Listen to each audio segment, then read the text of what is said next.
Good afternoon, everyone, and welcome to the next chapter in our series of aquaculture-related webinars designed to bring together science and business to expand and strengthen the United States aquaculture industry. These webinars are a joint effort between the National Aquaculture Association, the North Central Regional Aquaculture Center, and the United States Aquaculture Society. Whether you're currently engaged in aquaculture, looking to get into business, an educator helping others understand aquaculture, or just want to become a better educated consumer, we hope that these webinars will enhance your knowledge and move you forward on your journey to success. Today's webinar is entitled Seafood in the Diet, Benefits and Risks from Farm Raised and Wild, and will be presented by Doris Hicks, a seafood technology specialist with the University of Delaware Sea Grant Marine Advisory Service. Hicks received her bachelor's degree in food science from Cook College at Rutgers University and her master's degree in food science and human nutrition at the University of Delaware. Hicks has served as a seafood specialist at Delaware Sea Grant since 1981. She works with both seafood industry and consumers to develop educational programs about the proper way to handle, store, and prepare finfish and shellfish, and has developed a variety of publications to help teach consumers about seafood nutrition and handling. And don't forget to tune in at 3 p.m. Eastern Time on November 15th when Sarah Cornelius will discuss the successful use of social media for aquaculture. All right, let's get started with seafood in the diet, benefits and risks, farm-raised and wild finfish and shellfish. Our objectives today are to share with you how to apply the recommendations outlined in the 2015-2020 Dietary Guidelines for Americans regarding seafood nutrition, how to address some of the common myths and misconceptions about seafood, and provide sound information to help you counsel your clients, and how to locate digital resources about seafood nutrition and aquaculture. There have been lots of messages out there for the last 10 years or so. Many of these are conflicting, and consumers don't know who to believe. Maybe you've seen some of the seafood cards or different colors to indicate different activities or choices to make for your seafood. This is confusing consumers. The biggest food safety risk associated with seafood are known. This is microbial contamination, and then any temperature abuse that will allow for greater microbial growth, and then the potential for chemical contamination, which can also be improper use of additives, antibiotics, drugs, possibly to grow some of our farm-raised products. But we have a regulatory network that has been well established and working very well since 1997. And it's the FDA Seafood HACCP program.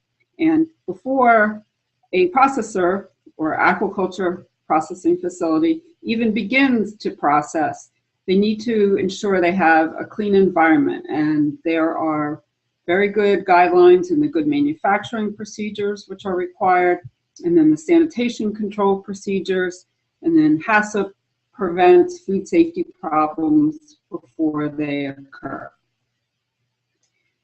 The industry began this in 1996. The regulation went into effect in 1997, and it's mandated for all fishery products, processors, and importers. Importers need to ensure that the product they bring into this country that's processed in other countries is processed under a similar type of program to the FDA's HACCP program. The FDA works very closely with the Association of Food and Drug Officials throughout our country, and then the Seafood HACCP Alliance. This is a group that has been helping the FDA and industry learn how to apply HACCP in their operations. And the Florida Sea Grant program took the lead early on and has been helping the industry and organizing all the trainers and helping to train people in other countries as well. And the processors in other countries will even come to the US for their training. This process or this inspection program has been very successful. The CDC tracks outbreaks, and they recorded outbreaks from 1998 to 2012 and have seen a decrease in fish-related outbreaks. This graph does not include shellfish. And you can see it has gradually gone down beginning around 2004, 2005, once the industry really had a better handle on how to do HACCP. This is also when many of our farm-raised products began to increase in consumption, and quite a few are part of the top 10 most frequently consumed seafoods in this country. There have been lots of surveys done to find out what are the top food safety concerns among Americans. Foodborne illness is no longer the top. Chemicals in food is the top concern of Americans, according to the International Food Information Council's latest Food and Health Survey. However, when it comes to risk to consumers, foodborne illnesses are by far the greater health concern. And this last bullet gives you the actual statistics. 36% of Americans cited chemicals in food, such as pesticide residues, as the most important food safety issue for them and their families. And bacteria at 34% came in second. Another survey done by the Packer found that when they asked consumers what foods give them the most food safety concerns, seafood fell at the top before meat, takeout, fresh produce, dairy, canned foods. And all these foods have been in the headlines with previous foodborne outbreaks. The Global Aquaculture Alliance used Fish and Company to conduct a survey of consumers as well. And this one is related to farm-raised product. And they found consumers were unfamiliar. 47% of those they surveyed had a negative perception of farm seafood, which they attributed to quality, food safety concerns, and environmental issues. However, that did not mean that they would not purchase. Only 5% said that they would only buy wild seafood. So there is a lot of need for continued education of consumers, helping to explain what farm-raised seafood is and that it is a safe choice. Some people may not even know or realize they're eating farmed seafood, I think. And it will be labeled in the supermarket. Besides whether it's wild or farm-raised, the fishing company also asked what matters the most when a consumer is buying seafood. And price appears to be the #1 factor. And this has been found in many other surveys. In fact, the survey that I conducted related to the FDA's new advisory about mercury in seafood, the #1 reason why people didn't eat more seafood was price. The other thing that's happening all around us is this free from trend.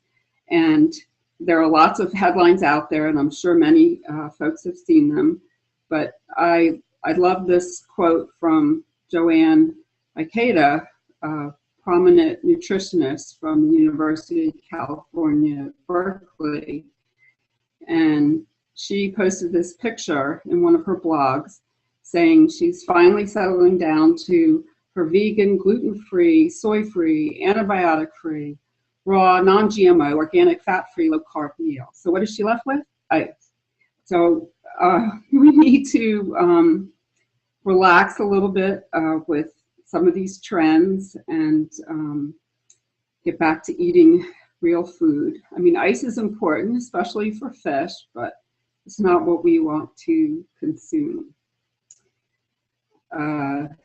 Linda Cantor with the USDA just recently published some research looking at the data related to how much seafood is consumed related to other protein choices. And seafood was one of the least consumed protein foods on a weekly per capita basis in 2004. This is for the latest year that they have data. So seafood is definitely not a top protein in most consumers' minds, and this is something we need to increase. But looking at the actual types of seafood consumers eat, she prepared this nice graph that shows that shrimp, salmon, and canned tuna make up more than half of all the seafood that's available that is consumed by Americans. The U.S. Dietary Guidelines that were just released for 2015 to 2020 prepared this graph that shows that people of all ages, whether they're male or female, are not eating enough seafood. The recommendation is to eat 2 meals per week. They've broken it down to ounce equivalents so that you can compare it to other proteins.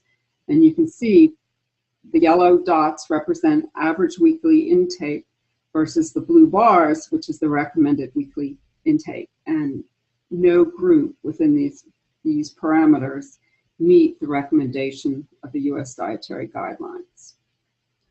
And it's a shame because it has so many health benefits. And I know we've all heard that seafood is good for you, and the benefits are really boundless. Seafood supplies nutrients that are essential for strong bones, brain development, and a healthy immune and cardiovascular system. This was one of the slides presented in a recent webinar sponsored by the Academy of Nutrition and Dietetics. Seafood is a high-quality protein, a good source of omega-3 fatty acids, which just about everybody has heard. It's low in saturated fat and an excellent source of vitamins and minerals. And most people have heard about the healthy fats. These are anti-inflammatory, and they're known as omega-3, EPA, and DHA. I won't even try to say these names for you, but most people are familiar with the acronyms EPA and DHA. The omega-3s are critical for cell membrane health, especially in the heart and brain, and especially important for the development of the fetus while it's growing in the mother's womb.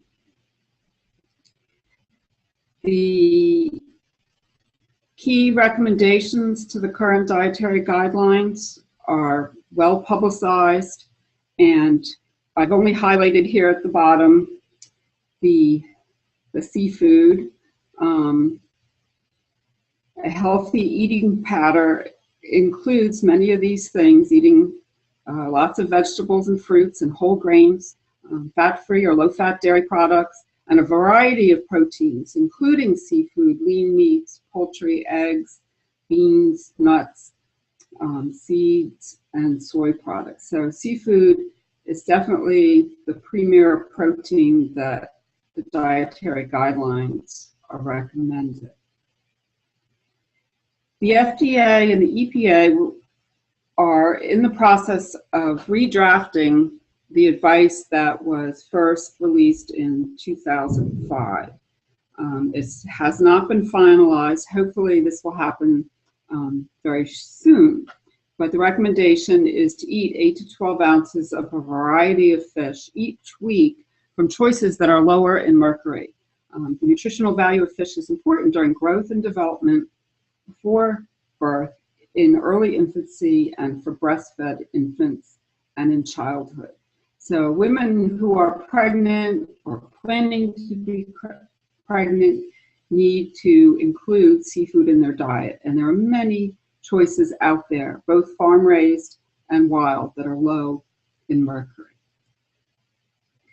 So here's a nice list of points that you can make with your clients to eat a variety of fish. And young children and women of childbearing age can do this. Choose fish lower in mercury. The 4 types to avoid are tilefish from the Gulf of Mexico, shark, swordfish, and king mackerel. They are the highest in mercury, and to limit the intake of white albacore tuna to 6 ounces per week. This may be adjusted slightly based on some current research related to selenium in the diet. Tuna is a very good source of selenium, and this may counteract the mercury that may be present. When eating fish that the consumer may have caught themselves or family or friends have caught from streams, local streams, rivers, lakes, they need to look at the current fish advisories for those bodies of water. And these can be found on the EPA's website, or they can contact their local Department of Natural Resources. So, of course, when adding more fish to your diet, you need to stay within your calorie needs. And that probably means not breading and deep frying fish, even though it tastes very, very good. Another item here, number 6, visit seafoodhealthfacts.org. This is a website I'll be telling you about towards the end of the webinar. Another group that has produced excellent information for consumers that nutritionists and dietitians may like to use is the Seafood Nutrition Partnership. They have excellent infographics with good information and recipes that would be of interest. They also found from some of their research that consumers don't even know where to purchase seafood and where it is in the supermarket, that there's frozen products available, canned products. So they produced this infographic to help consumers. And they recommend that everybody eat seafood twice a week. And this infographic illustrates again the brain and eye development, helps to increase your omega-3 levels and reduce your risk of heart disease, and the many benefits to women of childbearing age or women who are currently pregnant. This information is also available at ChooseMyPlate.gov. They have their 10 tips to help people eat more seafood. And besides the variety that is low in mercury, it's typically lean and very flavorful. There are very few fish that are high in fat, and if it does have a little more fat, it's always good fat. Shellfish counts too. Farm-raised mussels, oysters, clams, they also are a good source of omega-3 fatty acids. It's easy to keep seafood on hand. Canned products can be very inexpensive and a good way to include more seafood in your diet.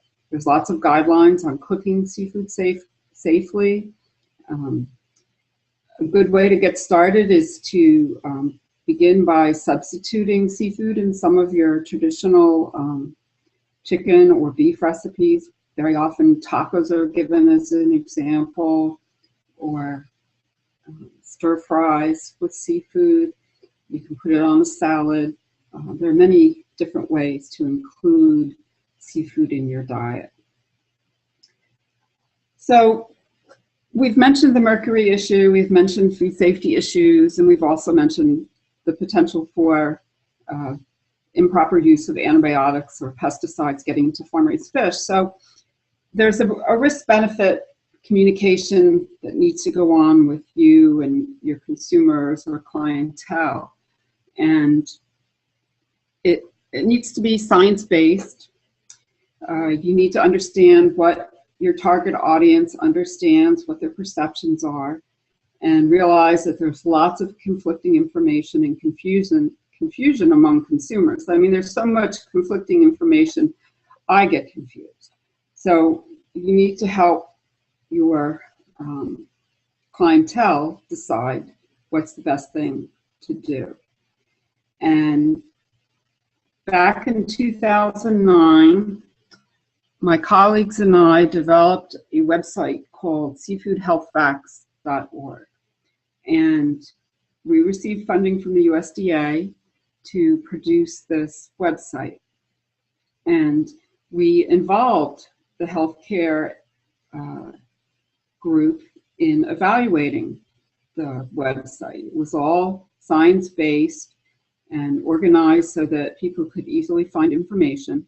And one of the things that the healthcare providers wanted to see was a handout that could be produced for their clients. So every page on this website can be downloaded as a PDF and given out as a source of information to consumers or your clients. In 2009, we held a workshop where we brought all the stakeholders involved in telling consumers what different types of seafood to consume. We had state regulators, we had NGOs, we had faculty researchers in the seafood nutrition area, we had extension agents, we had Sea Grant, advisory service agents, all people involved with this issue.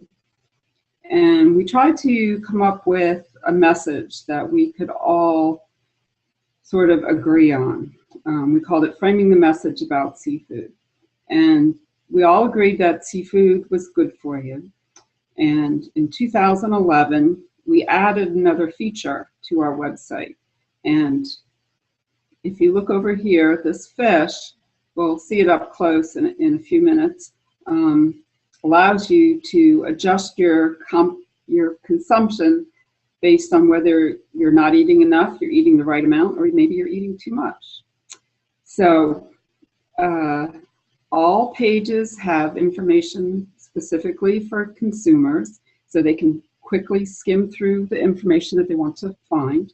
There's more detailed information for healthcare professionals.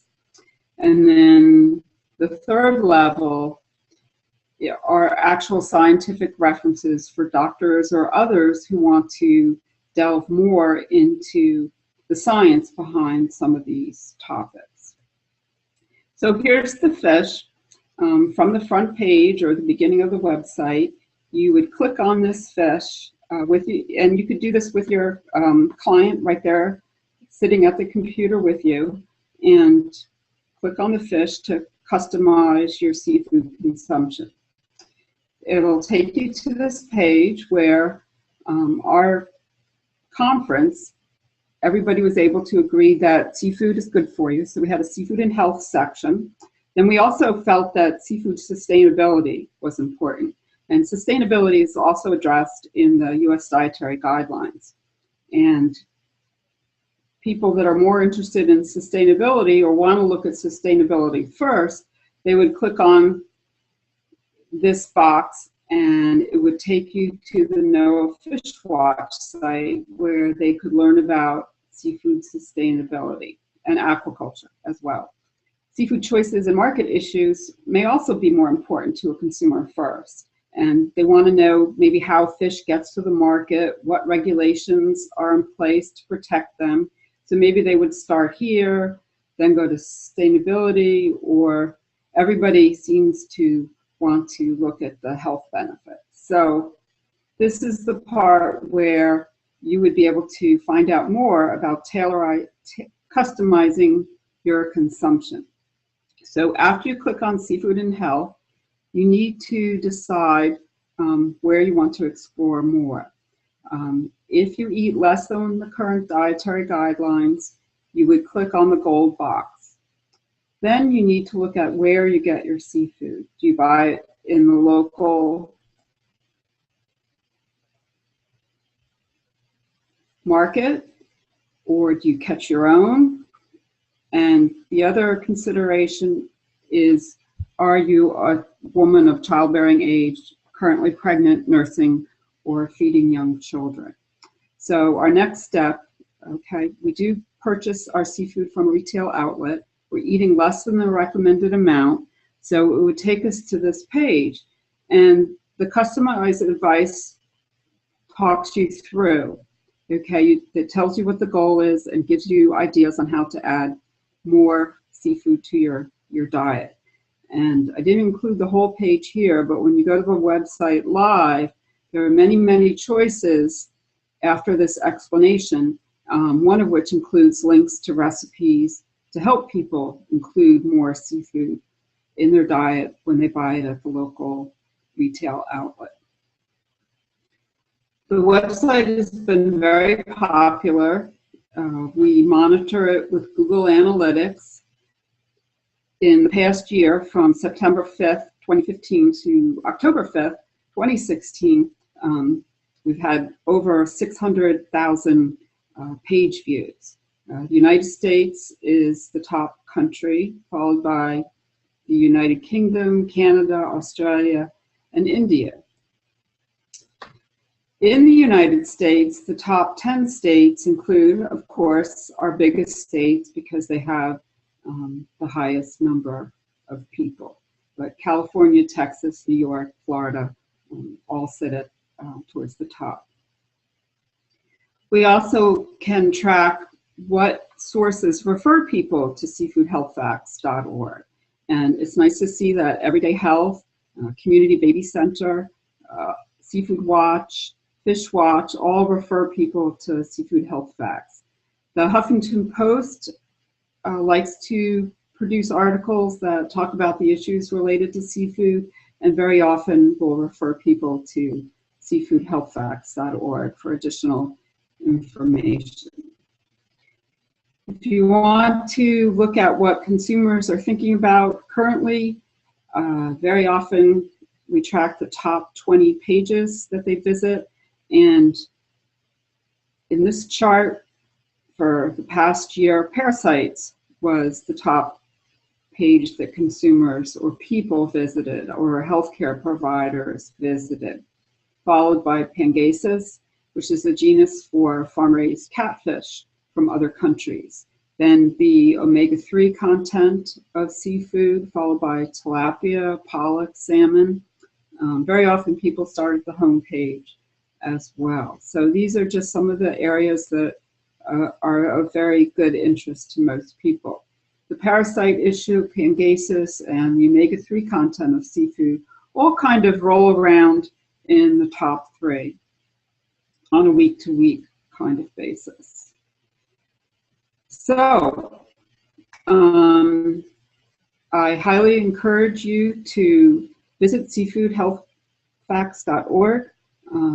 Click through the customize your seafood consumption, see what all is available on the home page. We post recent articles along the right-hand column that you can check out, and very often you can find pretty much any answer to a question you have about fish and shellfish, whether it's farm-raised or wild. In fact, I often use Seafood Health Facts to answer people's questions, especially if they email me with a question.